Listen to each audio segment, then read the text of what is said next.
Sabe, normalmente, quando a gente pensa no oceano, rola aquela expectativa meio inconsciente de que ele respeita uma fronteira natural muito clara, né? Tipo, a areia termina, a água salgada começa e acabou. Aham, é uma linha bem previsível. Isso. É uma divisão desenhada pela natureza ao longo de milênios, sabe? A gente não questiona. Exato. A geografia costuma ditar as regras de uma forma bem rigorosa, até inquestionável. O mar simplesmente está onde a geologia e as placas tectônicas decidiram colocar ele. Sem muita margem para negociação humana. Nenhuma margem, na verdade. Mas e se, de repente, essa regra inflexível fosse completamente reescrita? Se a gente, tipo, pegasse a força bruta, a mecânica ali de uma onda perfeita e tubular, e colocasse ela bem no meio da selva de pedra, cercada por asfalto, ônibus, arranha-céus. O mapa da cidade dá uma bugada, né? Total.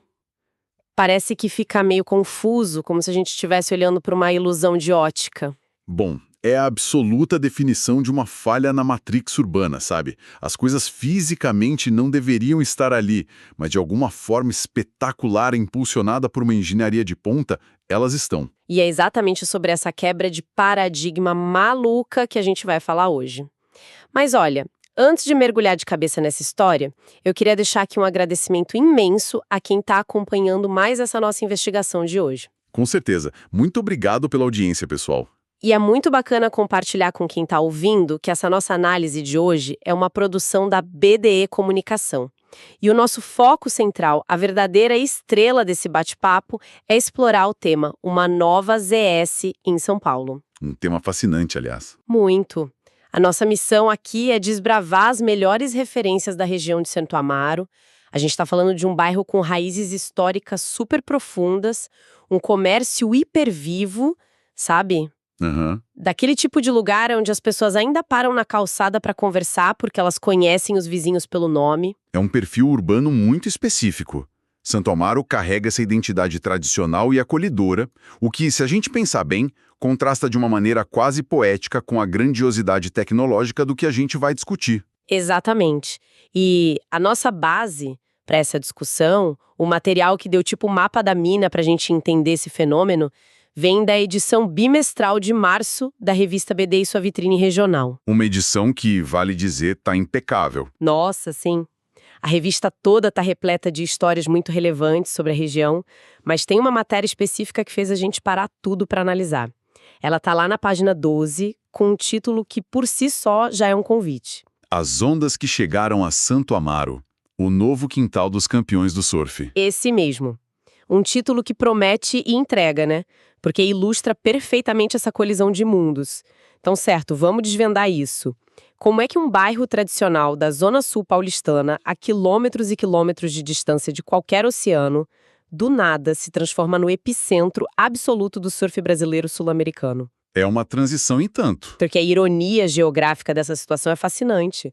É tipo construir uma pista de esqui naquelas dunas gigantes de areia no meio do deserto do Saara, sabe? É bem por aí. O contraste é gritante. E o que mais me chamou a atenção lendo a matéria é que esse megaprojeto de surf não foi buscar abrigo nos centros financeiros tradicionais ou naqueles bairros ultra elitizados e todos envidraçados, tipo a Vila Olímpia ou Itaim Bibi. Não. A escolha do local diz muito sobre o projeto. Pois é. Essa estrutura colossal foi fincar raízes bem no coração de Santo Amaro. E aí eu te pergunto, o que explica essa escolha? Olha, o que é fascinante aqui é entender como uma infraestrutura desse porte muda completamente a dinâmica de uma metrópole, sabe? Como assim? Pensa bem, a gente está falando de uma máquina gigantesca de mover milhares de litros de água por segundo para simular a física do oceano. Quando os desenvolvedores decidem instalar a maior piscina de ondas da América do Sul em Santo Amaro, eles não estão apenas comprando um terreno grande. Eles estão criando uma âncora ali. Exato. Eles estão criando um polo de atração magnética. A presença desse complexo atrai uma cena inteiramente nova para o bairro. Atletas de elite, marcas globais, turistas. Tudo isso circulando por ali. Aham. Mas o segredo, e que a revista capta muito bem, é o como isso acontece. Acontece de uma forma que respeita a essência de Santo Amaro. É um lugar autêntico, que não precisa de holofotes artificiais. Foi construído por pessoas que realmente escolheram estar ali. Entendi, mas me tira uma dúvida. Como exatamente se dá essa integração na prática? Como um clube de surf de alto padrão não acaba engolindo a essência de um bairro tão tradicional? A resposta está na permeabilidade urbana. Santo Amaro tem uma identidade muito autêntica e já muito bem estabelecida. Como você disse, é um local construído por gerações de comerciantes e moradores. Sim, tem muita história. Então, quando um projeto desses chega na Vila Olímpia, por exemplo, ele corre o risco de virar apenas mais um muro alto em uma rua de escritórios. Fica isolado. Uma bolha, né? Isso, uma bolha. Em Santo Amaro, o projeto gera um fluxo de pessoas que interage com o entorno. O surfista sai da piscina de ondas e vai consumir na padaria tradicional da esquina. Ele caminha pelas ruas do bairro. Nossa, é verdade. E a matéria até menciona que, a poucos minutos da Avenida Santo Amaro, com todo aquele trânsito, o impossível acontece. Quebram-se ondas perfeitas.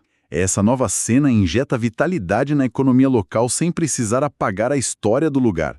É uma verdadeira simbiose. É uma fusão maluca e genial. Você tem um asfalto quente, o ônibus passando na avenida ali do lado, o comércio fervilhando e, de repente, pessoas caminhando com pranchas debaixo do braço. O visual é impactante. Muito.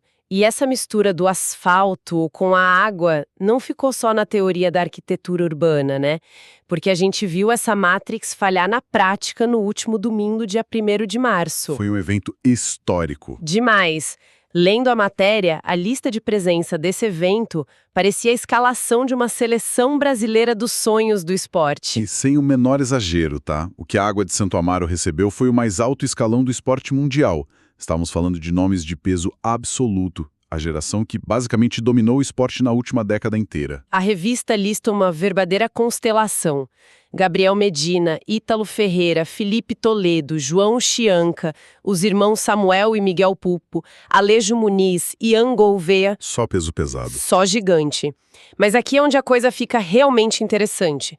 Porque a matéria menciona que nos meses anteriores a esse campeonato, o bairro já vinha recebendo umas visitas que beiram o mitológico, sabe? Ah, as visitas prévias. O test drive da piscina. Isso, a lenda viva, o Kelly Slater, que é basicamente o Pelé do surf. Ele veio ao Brasil e entrou nessa exata água ao lado do Gabriel Medina. E aí eu te pergunto, se a gente somar os títulos dos Slater com os mundiais do Medina, qual é o peso histórico que dividiu o mesmo espaço ali no meio da Zona Sul? Olha, é um cálculo que chega a ser surreal para quem acompanha o esporte. São inacreditáveis 14 títulos mundiais dividindo o mesmo line-up. A mesma água doce tratada a dezenas de quilômetros de qualquer costa. 14 títulos. É muita coisa. Matematicamente, a densidade de talento e história por metro cúbico ali era algo sem precedentes, fora do oceano. Nunca aconteceu. Pera, pausa rápida aqui.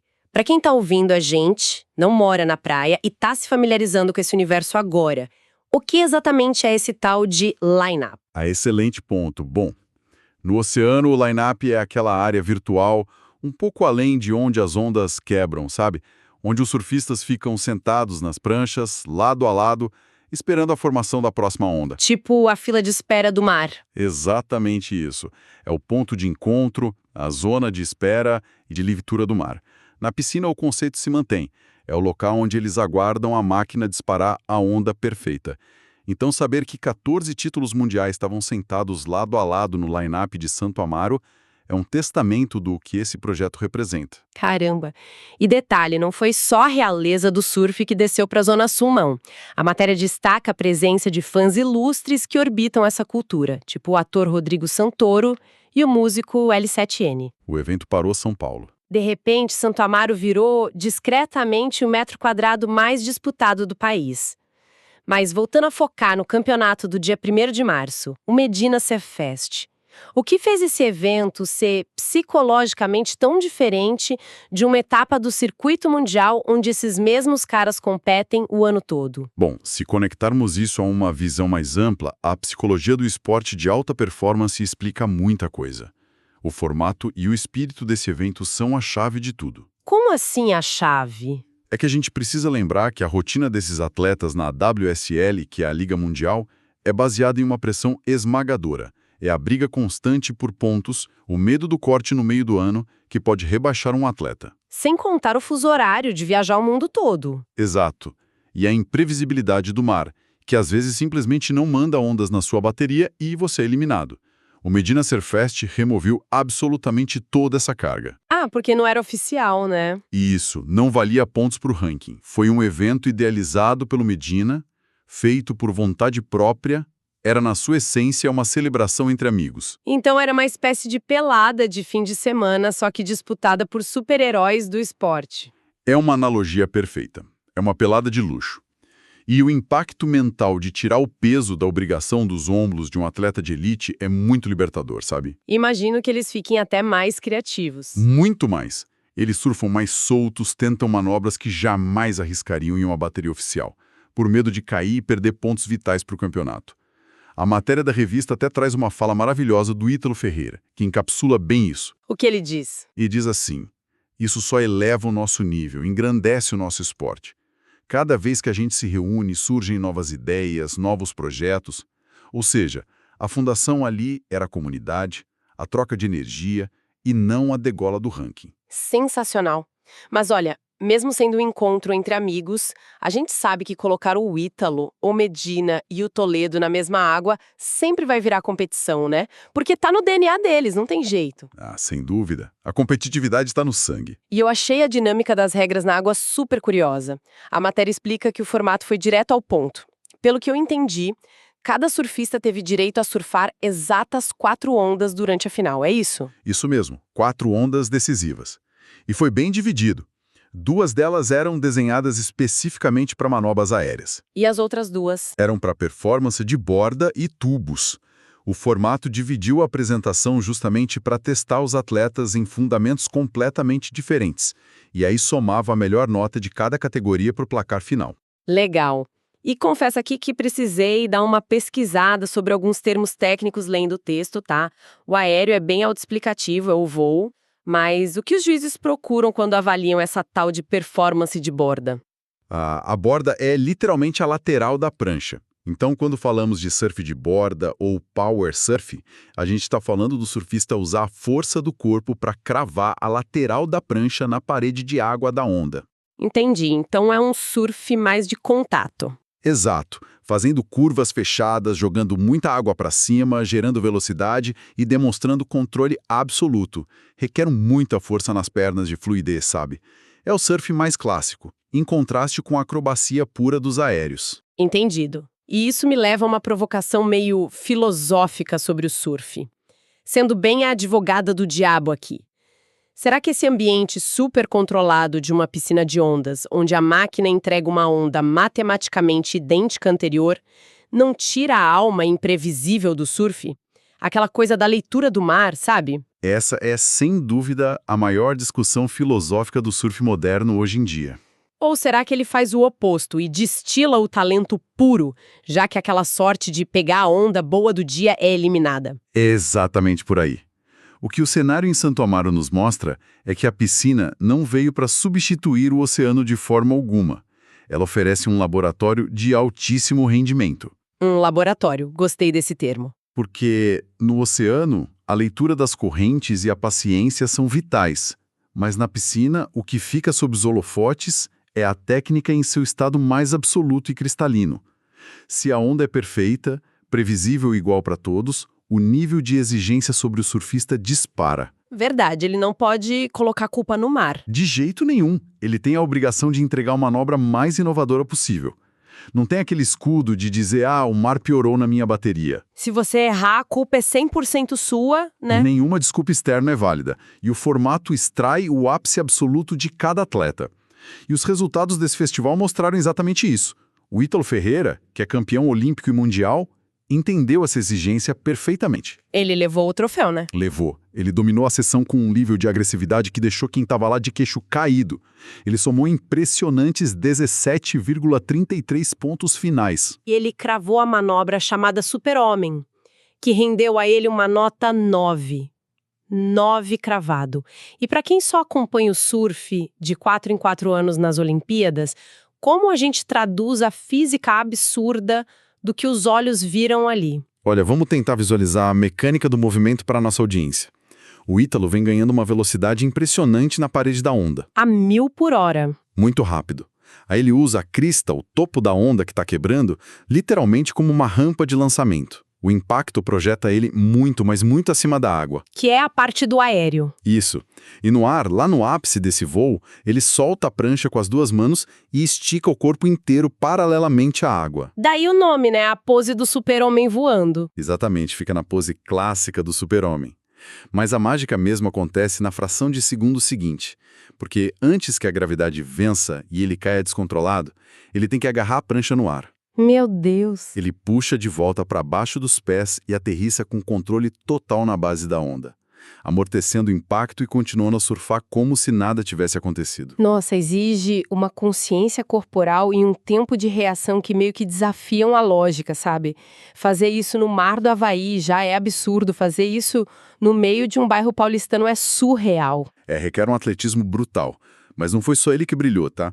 O Samuel Pulpo também fez uma campanha fantástica. Ele ficou em segundo lugar com 13,24 pontos. Mas olha, lendo os relatos da matéria, me parece que o momento emocionalmente mais pesado do evento, a verdadeira catarse ali do domingo, não foi o primeiro lugar, nem o segundo. Foi o terceiro. Exato, foi sim o terceiro. O Gabriel Medina garantiu a terceira posição com 9,60 pontos. E o peso gigantesco desse resultado não tá nos números, né? Tá na linha do tempo da vida dele. É um ponto de observação crucial. Esse terceiro lugar teve um gosto absoluto de renascimento para o Medina.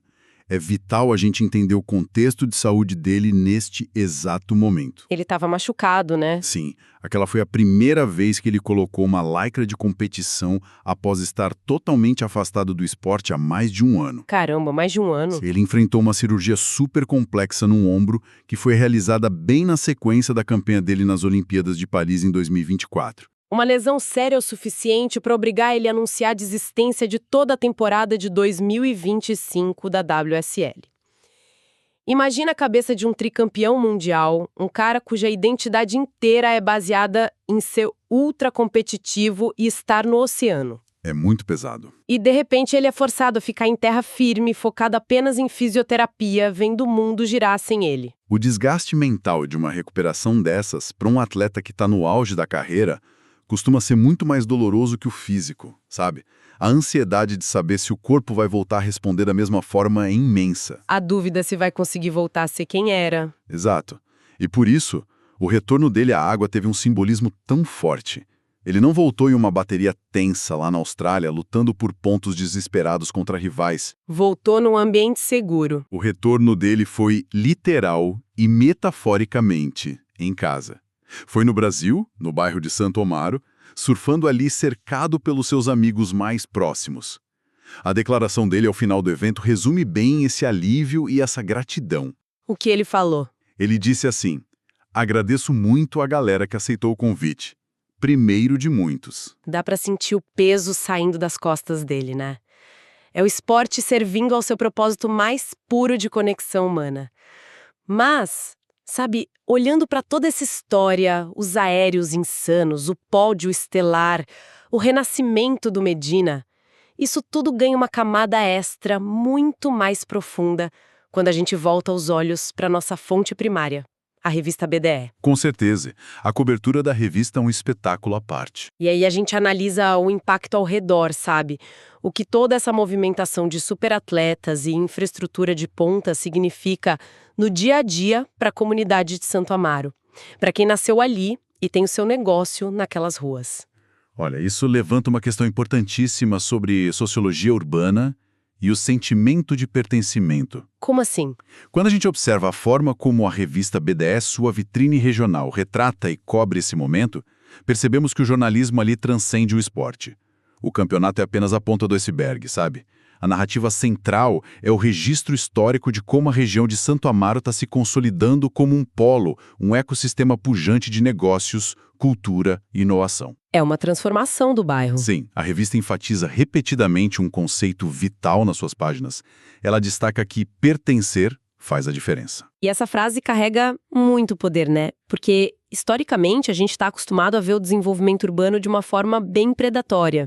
Megaprojetos chegam a bairros mais antigos, constroem muros intransponíveis, fecham os portões e simplesmente ignoram o que existe do lado de fora. Ou, o que é pior, expulsa os moradores originais pela gentrificação. Exatamente. Precisamente.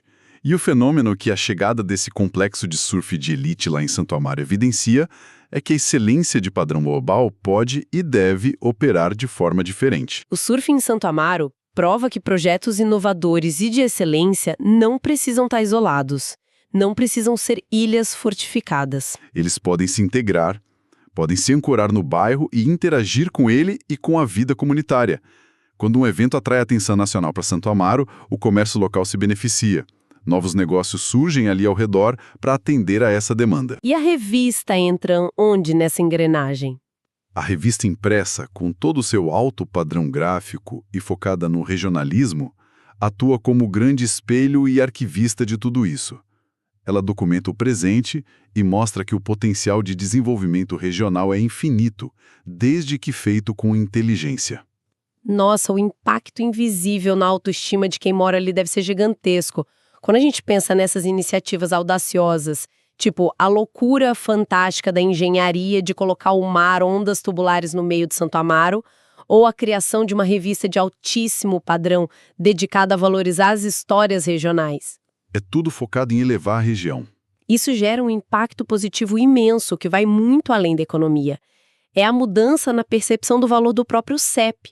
Sabe, saber que o campeão olímpico de surf está decolando de uma onda a alguns quarteirões da sua casa... Muda a perspectiva. Ou ler uma matéria profundamente apurada sobre as pessoas do seu bairro em uma publicação premium. Isso reescreve a relação da pessoa com a própria cidade. Gera um orgulho genuíno. Altera fundamentalmente o eixo psicológico do território. O morador para de enxergar sua vizinhança apenas como um local de transição ou um bairro dormitório. Ele passa a ver o seu próprio quintal como um epicentro produtor de cultura, esporte e relevância. E o papel da publicação regional, como a da BD, é fazer essa curadoria cuidadosa. Conectando os pontos, né? Isso, conectando quem vive, quem trabalha e quem enxerga e investe nesse potencial.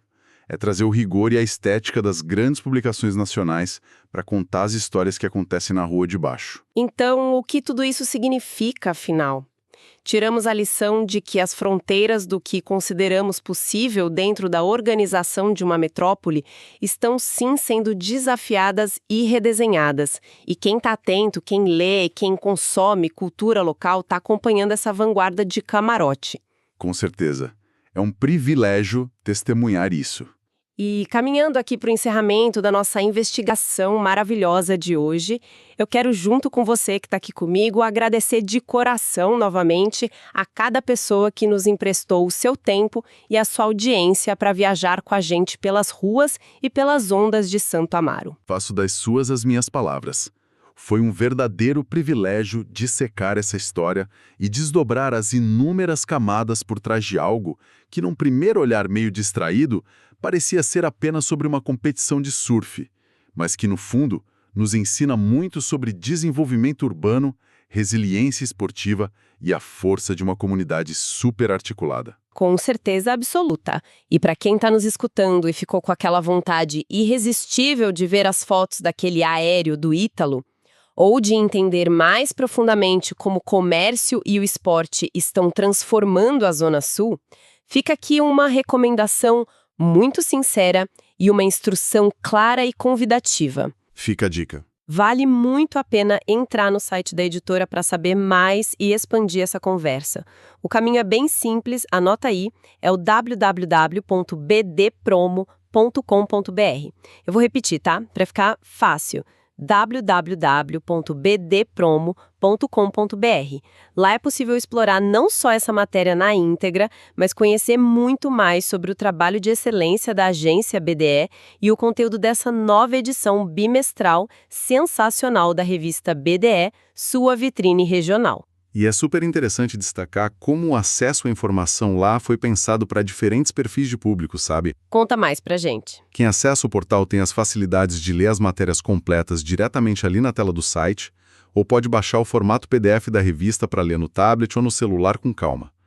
E para quem não abre mão daquela experiência tátil de folhear o material premium, existe a opção de solicitar um exemplar físico da revista para receber confortavelmente direto no seu endereço. Sensacional, é uma plataforma bem completa, né?